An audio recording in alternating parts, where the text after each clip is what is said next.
L'événement destruction de cet après-midi a été organisé par le GEDA de Collet-Soude. On était amené à réfléchir sur les implantations de cultures intermédiaires, en particulier sur la mise en place d'essais de semis avant moisson. La réussite de la plateforme a amené une réflexion supplémentaire qui a été sa destruction, parce qu'avec l'été qu'on a eu propice au développement de ces 6 pans-là, on s'est dit qu'il y avait quelque chose à faire par rapport à la destruction de ces engrais verts-là. Et donc c'est monté la journée d'aujourd'hui dans le but de faire appel à des outils de destruction sans travail du sol, donc sur une base rouleau émetteur et autres. Aujourd'hui, on est sur une plateforme d'implantation de couverts. On va sûrement devoir faire évoluer nos pratiques avec l'évolution de la météo. On a cherché à mesurer un peu les espèces qui seront en capacité de faire de la croissance et de la biomasse en conditions sèches. Donc au mois de fin juillet, début août, on a semé du moa et du sorgho. Il y a eu aussi une technique de semis à la volée avant la récolte, toujours avec l'objectif de faire le maximum de biomasse avec des facteurs eau limitants. Ça, c'était la première étape. La seconde étape, c'est qu'on a aujourd'hui des couverts maintenant qui vont être de plus en plus importants et qui sont peut-être plus difficiles à gérer lors de la destruction. On est obligé d'avoir un passage spécifique.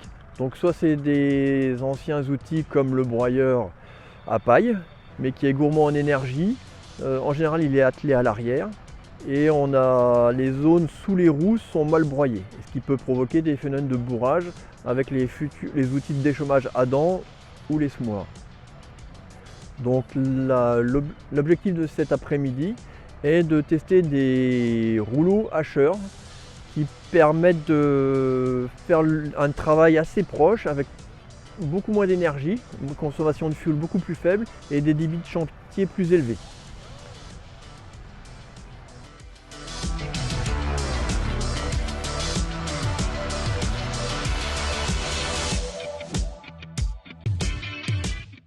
Donc, suite à cette démonstration, le GEDA est allé réaliser des notations d'efficacité de chaque rouleau. Par contre, les notations ont été faites un mois plus tard, parce que les destructions par roulage sont des destructions progressives liées aux blessures infligées par les rouleaux.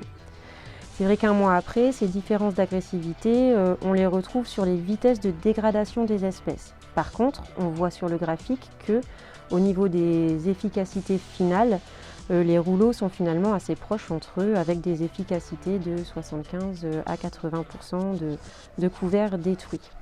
Et en fait, ce qu'on constate lors des notations, c'est que les 20% restants sont systématiquement les mêmes espèces. Là, sur la plateforme, il s'agissait des radis qui étaient encore au stade rosette ou des vesses. Et en voyant ça, on peut donc se dire qu'un des leviers principaux finalement pour optimiser les efficacités de destruction par roulage passe par le choix des espèces.